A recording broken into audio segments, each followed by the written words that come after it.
Bonjour à tous. On parle d'une histoire d'amour, c'est pas seulement parce qu'on s'aime bien, c'est parce qu'on va voir qu'il y a énormément d'interactions entre les places de marché et les services financiers.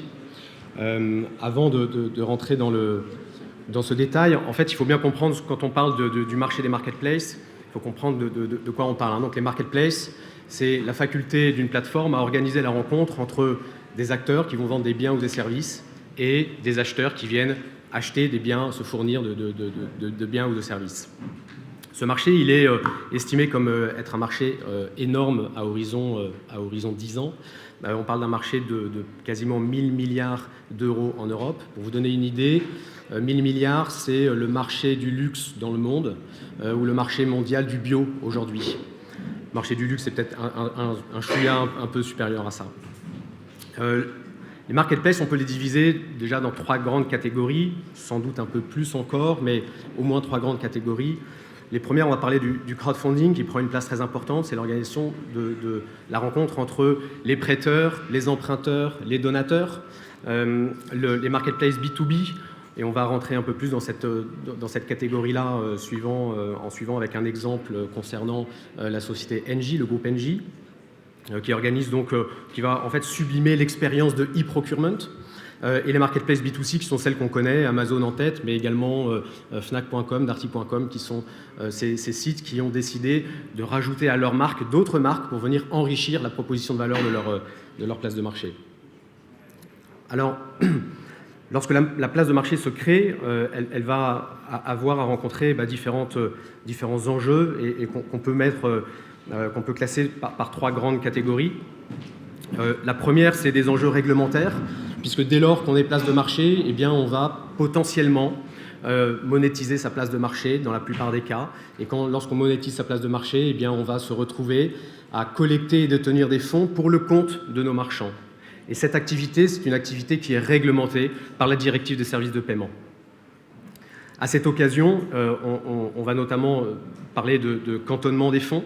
Et c'est notamment la première raison pour laquelle les places de marché doivent passer par un établissement de paiement pour pouvoir effectuer cette opération. On va parler également de KYC, mais également on va parler un peu plus tôt du RGPD et des reporting et des contraintes réglementaires plus globales. La place de marché a donc besoin de se faire accompagner par un établissement de paiement pour pouvoir mieux appréhender le cadre réglementaire et trouver davantage de sécurité dans son modèle. Ensuite, on a la diversité des modes de paiement. Les modes de paiement sont divers et variés. On connaît très bien, évidemment, les chèques, les virements, les prélèvements. Mais également, lorsqu'on sort de France, on va s'apercevoir qu'on a des modes de paiement qui sont différents en fonction des pays, avec des habitudes tout aussi différentes que nous allons devoir adresser et nous allons devoir conseiller la place de marché sur ces éléments. On parle de l'acquisition des fonds, mais on peut aussi parler des money out, et qui vont être très différents en fonction des pays. Lorsqu'on a un marchand anglais qui vend en euros, mais qui veut être payé en sterling, là encore, on génère de la complexité. Bien un verre d'eau, s'il vous plaît. Lorsque on parle également de place de marché, on a ce moment où nous allons réconcilier les flux entre le moment où le paiement a lieu et le moment où nous allons repayer derrière les marchands. Pardon, merci. Eh bien, là encore, la place de marché a besoin de se faire accompagner par un établissement de paiement qui va la guider dans ses choix, qui va la guider en fonction de ses habitudes, en fonction de la typologie des produits qu'elle va vendre, de façon à faire les meilleurs choix, ou plutôt d'avoir l'interface technique qui va lui permettre d'avoir en temps réel, en permanence, la possibilité de constater les encaissements, les décaissements, la détention des fonds, pouvoir effectuer ces reportings réglementaires en temps réel. Et ça, c'est essentiel pour la place de marché. Et c'est pour ça qu'elle a besoin de se faire accompagner également par un établissement de paiement et de ce moteur de réconciliation qu'elle va trouver chez son partenaire. On a également, dans le cadre de cette réconciliation, ce moment où la place de marché va devoir faire se parler son système technique, son infrastructure avec l'établissement de paiement, ou en tout cas avec son fournisseur de paiement qui va... donc on est vraiment sur un travail à 3 partenaires, et là encore, c'est un travail qui doit être fait de façon adaptée entre le service de paiement, la place de marché et potentiellement celui qu'on va appeler le marketplace maker, qui est l'éditeur de logiciels qui va venir englober l'ensemble de cette interface, de ce dispositif. Alors, une marketplace, pour revenir un peu sur les différents acteurs qui encadrent la marketplace, c'est assez simple, la marketplace, on a un client qui vient, qui se présente pour acheter un produit ou un service. En face de lui, on va avoir un ou plusieurs marchands qui vont venir proposer leurs produits ou leurs services, ces marchands qui sont donc onboardés par la place de marché. On a bien sûr la marketplace en tant que telle. On a l'éditeur de logiciels de la marketplace. Alors, soit la marketplace va développer son système toute seule, soit elle va faire appel à un éditeur qui va lui apporter des briques technologiques pour gérer ses catalogues de produits, pour gérer le parcours d'achat, le parcours, finalement, l'expérience d'utilisation de la place de marché, à la fois du point de vue des marchands, mais aussi du point de vue des acheteurs. Et bien sûr, le prestataire de paiement dans le cas où la place de marché est monétisée, et c'est de plus en plus de cas. Donc c'est pour ça aussi qu'on parle de paiement complexe, puisqu'on a, vous voyez, on n'a pas moins que 5 acteurs ici présents, et ces acteurs-là jouent tous au moment du paiement un rôle déterminant. Alors, le cas NJ est très intéressant et on a découvert comment fonctionnait finalement ce marché de seconde main entre les centrales nucléaires. Engie a des centrales nucléaires dans 10 pays différents. Et il se trouve que historiquement, les centrales nucléaires se revendent des pièces détachées entre elles, mais de façon désorganisée, désordonnée, sans catalogue, sans pricing model et surtout sans paiement facilité. Donc Engie a commencé en 2018 à proposer la rencontre entre ces acteurs autour d'une même place de marché qui n'était à l'époque pas monétisée. Simplement proposer de charger des catalogues, de donner la disponibilité, des délais de livraison, puis rapidement, le besoin s'est fait sentir de monétiser cette place de marché. Et donc, Engie commençait à rentrer dans un métier régulé et est venu chercher le support de Lemonway de façon à se mettre en conformité avec les obligations de la directive des services de paiement.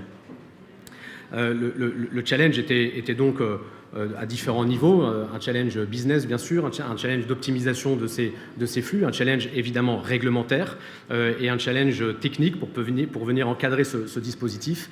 Et à cette occasion, Engie a fait le choix de l'éditeur de logiciels qui s'appelle Wizaplace, avec lequel nous travaillons, qui est un éditeur de logiciels spécialisé dans les marketplaces B2B. Donc on l'a dit, Engie, c'est 10 pays, c'est 150 000 références de produits, donc du matériel d'occasion issu des centrales nucléaires. Chaque pièce est d'une valeur d'environ 5 000 €, donc on peut imaginer les enjeux colossaux attachés à ce projet. Engie, par là, a pu faire ressortir un certain nombre de bénéfices de cette organisation, de cette nouvelle organisation autour de la place de marché. Les centrales ont pu davantage gérer la vente de leurs pièces d'occasion en les mettant à disposition sur une place de marché avec des flux en temps réel, se faire payer dans leur devise. Et ça, c'est l'un des enjeux majeurs que nous relevons avec Engie, Energy Bay, la filiale d'Engie. Et les acheteurs ont pu avoir accès très rapidement à l'ensemble des références du catalogue qui leur sont, enfin, des produits qui leur sont mis à disposition, pouvoir payer dans leur devise locale. Donc on a complètement facilité et sublimé l'expérience de e-procurement à l'intérieur du groupe Engie grâce à cette filiale Energy Bay. Donc c'est un très bel exemple de marketplace B2B dans lequel 3 acteurs se sont entendus, la marketplace, Energy Bay, Wizaplace et Lemonway se sont entendus pour faire émerger une solution complètement intégrée dans laquelle on a évidemment cette brique paiement qui était essentielle aux yeux de Engie dans le respect des contraintes réglementaires. Voilà, merci.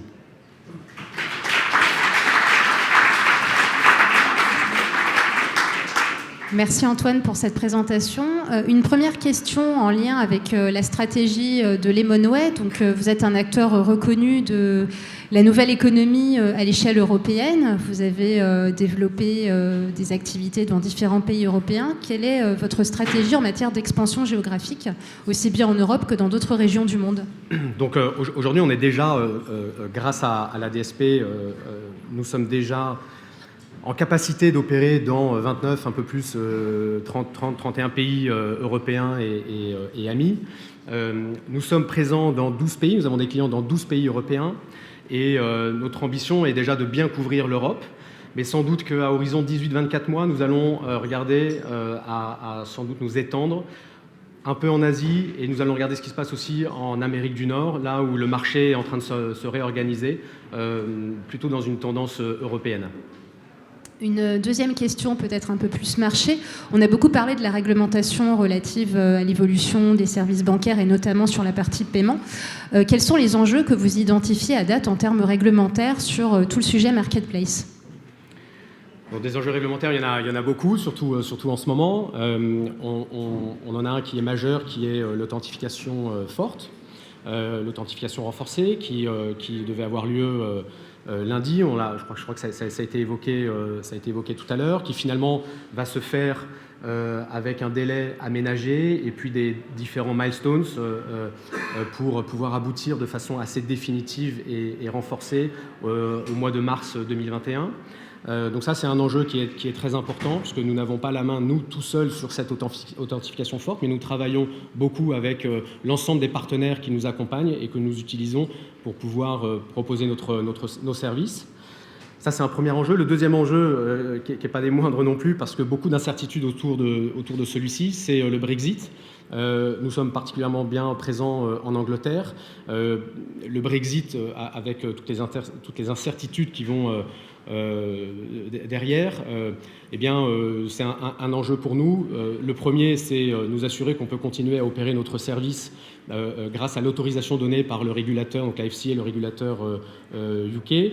Le deuxième, c'est très certainement renforcer notre dispositif en allant chercher une licence, un agrément finalement auprès de la FCA directement.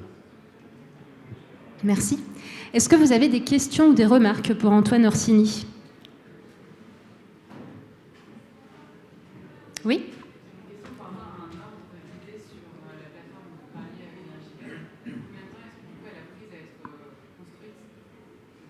Oui, alors c'est une bonne question. Il y a plusieurs lots dans ce projet. Celui sur lequel je peux vous répondre, c'est le lot paiement, évidemment.